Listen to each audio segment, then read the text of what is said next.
We're Marie and John Courtine, and we're originally from Liverpool in England. All our ancestors were from Ireland, so we've basically come home to live, and we've been here about 13 years now.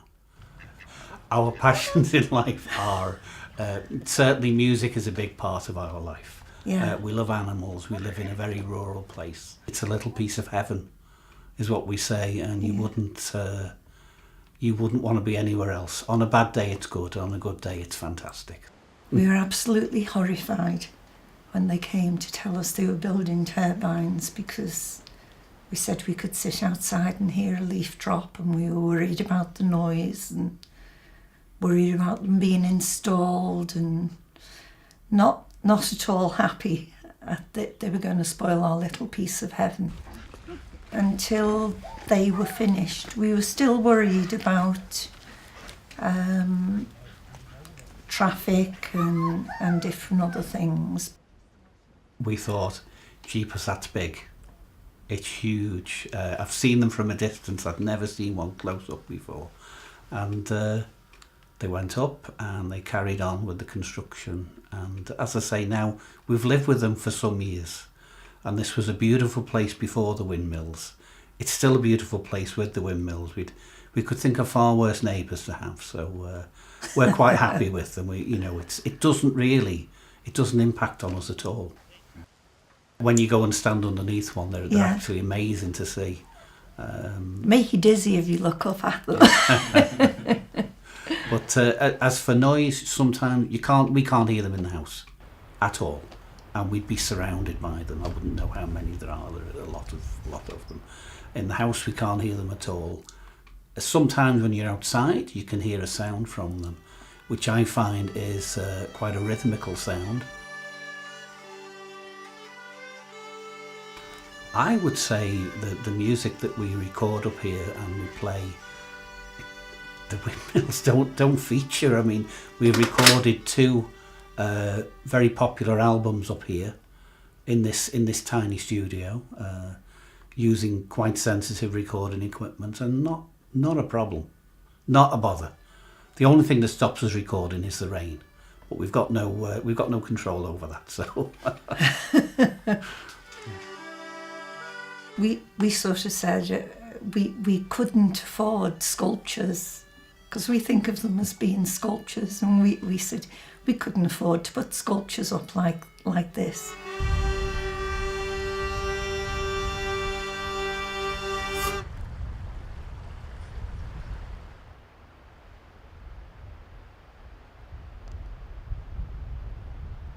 I was born in England. My parents were both Irish and were born in this general area, southwest Cork. Eventually I became a lecturer in computer science at Middlesex University in London, and I was there for about 7 years. When we first came over here, we had a cottage for some years, and then of course when we moved from England, we discovered that it was far too small, so we wanted something bigger. And in fact we moved probably half a mile closer to the windmills, which I happen to like enormously. But I think we probably wouldn't have come here if we felt that the windmills were going to be intrusive, because we do spend a lot of time outside the house. But as my wife said, there's more noise coming from farm implements. People who think the countryside is quiet are mistaken. In this community, as far as I know, there's nobody who's actively against them at all. And people seem to be quite proud of them, actually.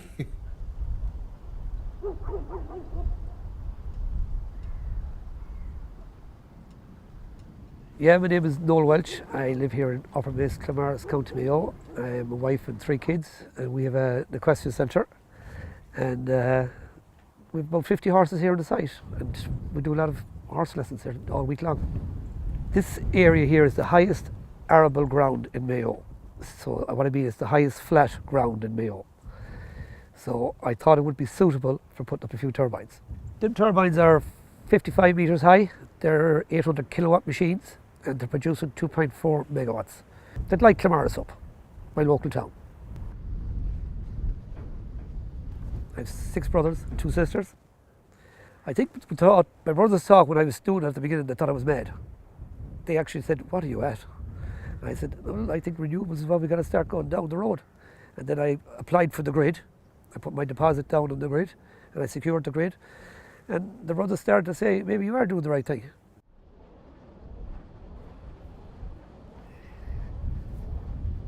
That's turbine 1, turbine 2, turbine 3 across the road. This is the equestrian centre. Horses are up here all the time grazing.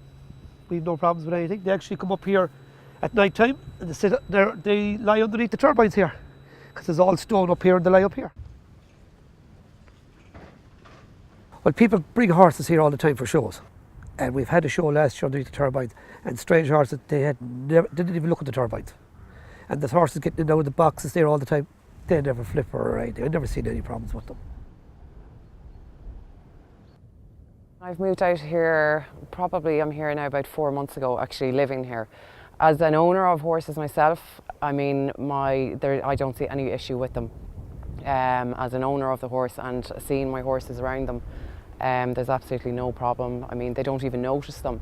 The field that's kind of up at the back here, I would do a lot of cross-country work up there, which would be very close proximity to the turbine, and I mean, they don't even blink at them. I think they're brilliant. I love them. I get up in the mornings, I look out my bedroom window and I see my turbine spin and I say, "That's brilliant." They're lighting up Clamars.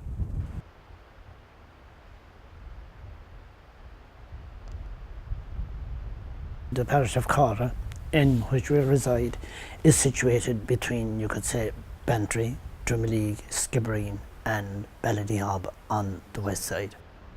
You're in the heart of West Cork, and what would be termed in European terms severely disadvantaged country, but you're right in the heart of it, and I would imagine that from the point of view of an economy and things like that, the main factors would be tourism and farming.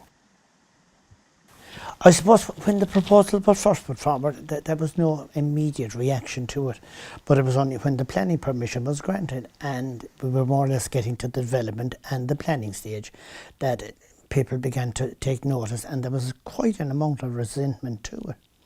And I attended a number of meetings in Bantry organised by, this action group, and I became disillusioned with the tone and the tenor of the meetings, because they were totally negative, and anybody at the meeting couldn't see anything positive, and I thought that there were positives to be taken from it, and that rather than dwelling on the negatives, it would be much more important and better for the community if we dwelt on the positives.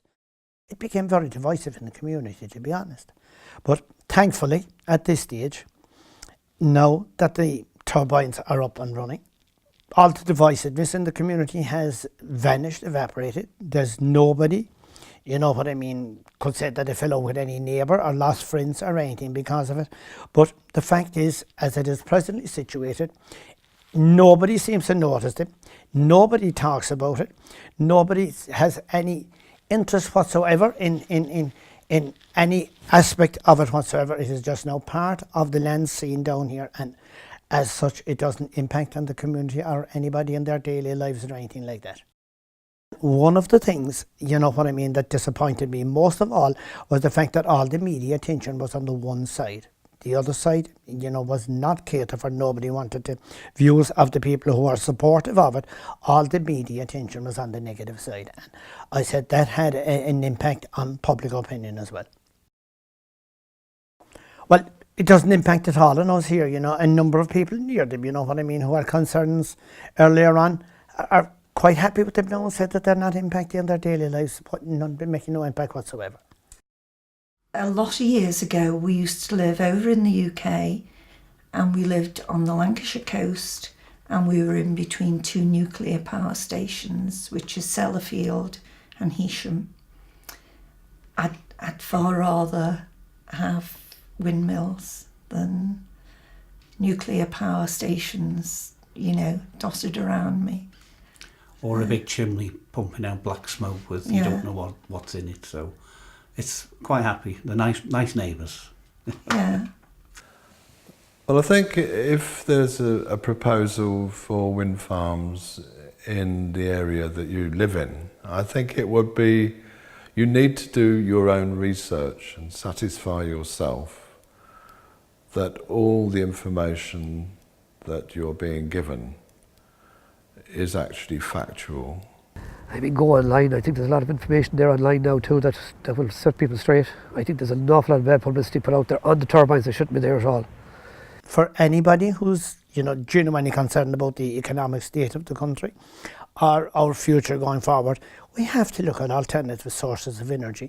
And it just doesn't make economic sense to think that we have to keep importing oil from the Middle East at enormous prices forever and ever and ever to fuel our needs. We have to face the fact that we need greener energy. And personally, I think I would much prefer windmills at the moment because they seem to be the best way of achieving those ends.